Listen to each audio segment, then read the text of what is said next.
এই ক্যাম্পে আছে আগে বলে সরকারি ড্রেসও বানাতে দিচ্ছে, মাপ নিচ্ছে।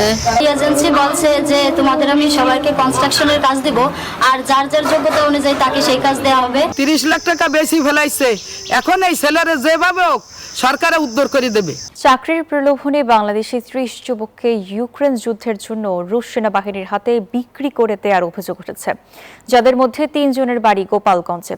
ভুক্তভোগী পরিবারের দাবি, দালাল রেজা ও জাবালি নূর ইন্টারন্যাশনাল এজেন্সি 30 লাখ টাকার বিনিময়ে সেনাবাহিনীর কাছে তাদের বিক্রি করেছে।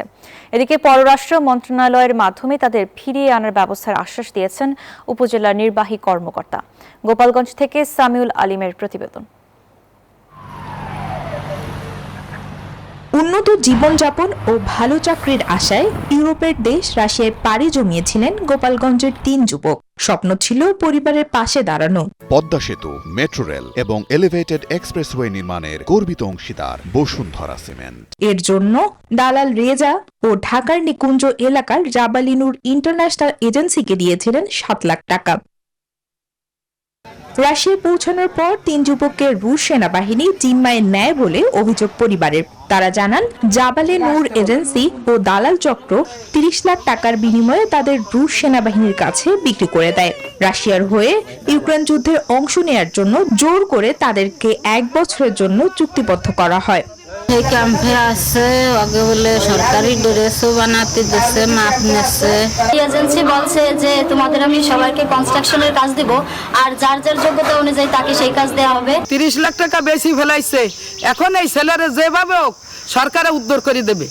শুধু এই 3 জন নয়, আরো 30 জন বাংলাদেশিকে একইভাবে রুশ সেনাবাহিনীর কাছে বিক্রি করা হয়েছে। ঘটনার পর থেকেই পলাতক রয়েছে দালাল। এদিকে ভুক্তভোগীদের বাড়িতে এখন শুধুই কান্নার রোল।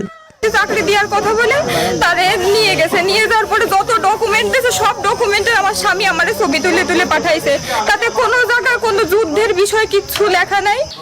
অভিযোগ সাপেক্ষে দালালদের বিরুদ্ধে আইনগত ব্যবস্থা গ্রহণ করা হবে বলে জানালেন পুলিশের এক কর্মকর্তা। যদি কোনো লিখিত এবং মৌখিক অভিযোগ পাই তাহলে আমরা দেখব যে এই ঘটনাটা আমাদের এখানে ঘটেছে কিনা। যদি আমাদের এখানে ঘটে থাকে ষড়যন্ত্র বা প্রতারণাটা, তাহলে আমরা অনুসন্ধান এবং তদন্তের মাধ্যমে দায়ীদের বিরুদ্ধে ব্যবস্থা নেব। পররাষ্ট্র মন্ত্রণালয়ের সঙ্গে যোগাযোগ করে দেশে ফিরিয়ে আনার ব্যবস্থা করা হবে বলে আশ্বস্ত করেছেন উপজেলা নির্বাহী কর্মকর্তা। পররাষ্ট্র মন্ত্রণালয়ের মাধ্যমে এটি যথাযথ কর্তৃপক্ষকে অবগত করবেন, আর পরিবারকে যত ধরনের মানবিক সহায়তা দেওয়া প্রয়োজন বা তাদের পাশে আমরা সার্বক্ষণিক আছি। সরকার যথাযথ পদক্ষেপ গ্রহণের মাধ্যমে ভুক্তভোগীদের দেশে ফিরিয়ে আনবে, এমনটাই প্রত্যাশা পরিবারগুলোর। Desk report, news 24।